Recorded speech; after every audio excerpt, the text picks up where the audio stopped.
Hello दोस्तों, क्या आप जानते हैं पीएच 7 से कम होने का क्या मतलब होता है और कौन सा क्षार सबसे ज़्यादा स्ट्रॉन्ग होता है।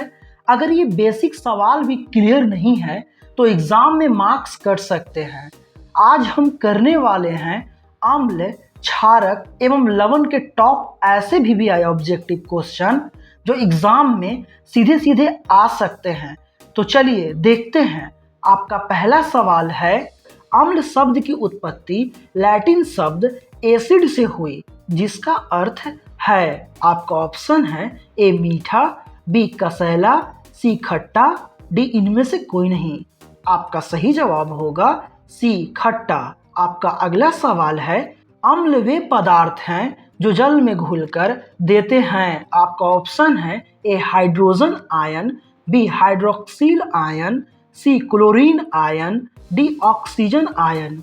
आपका सही जवाब होगा ए हाइड्रोजन आयन। आपका अगला सवाल है, हाइड्रोजन आयन स्वतंत्र रूप से नहीं रह सकते हैं, ये जल में संयोग कर बनाते हैं। आपका ऑप्शन है ए अमोनियम आयन, बी जल, सी अम्ल, डी हाइड्रोनियम आयन।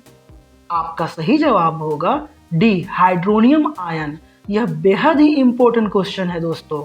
अब देखते हैं अगला सवाल, किसी अम्लीय विलयन का पीएच मान होता है। आपका ऑप्शन है ए 7 के बराबर, बी 7 से अधिक, सी 7 से कम, डी इनमें से कोई नहीं। आपका सही जवाब होगा सी 7 से कम। आपका अगला सवाल है दोस्तों जो बेहद ही इंपॉर्टेंट है, अम्ल और भस्म पदार्थ है। आपका ऑप्शन है ए विपरीत गुण वाले, बी समान गुण वाले, सी ए और बी दोनों, डी इनमें से कोई नहीं। आपका सही जवाब होगा ए विपरीत गुण वाले।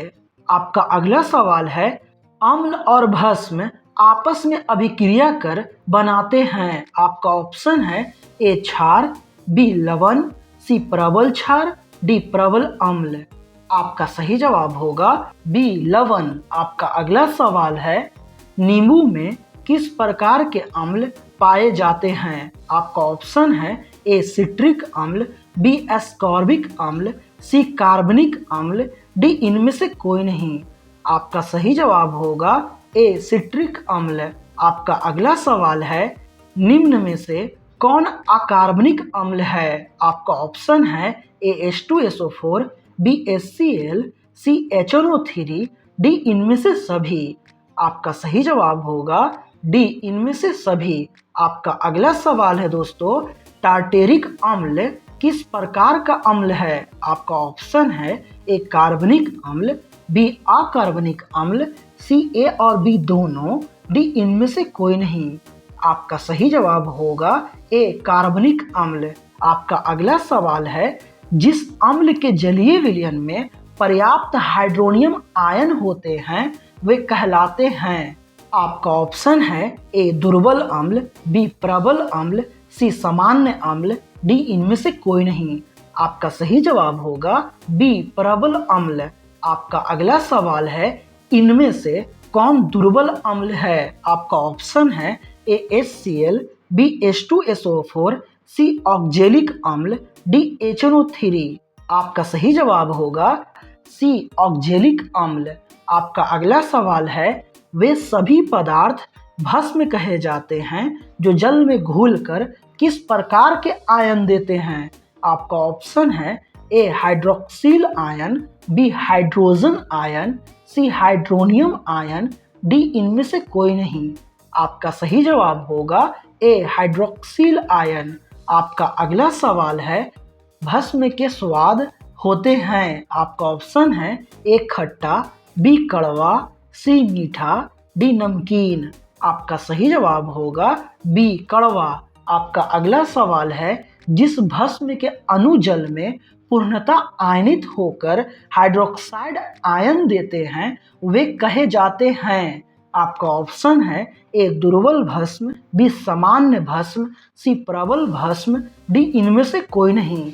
आपका सही जवाब होगा सी प्रबल भस्म। आपका अगला सवाल है, किसी उदासीन विलयन का पीएच मान होता है। आपका ऑप्शन है ए 2, बी 9, सी 7, डी 11 आपका सही जवाब होगा सी 7। आपका अगला सवाल है सोडियम जिंकेट का रासायनिक सूत्र क्या है? आपका ऑप्शन है A Na ZnO, B Na2 ZnO, C Na ZnO2, D Na2 ZnO2। आपका सही जवाब होगा डी Na2 ZnO2।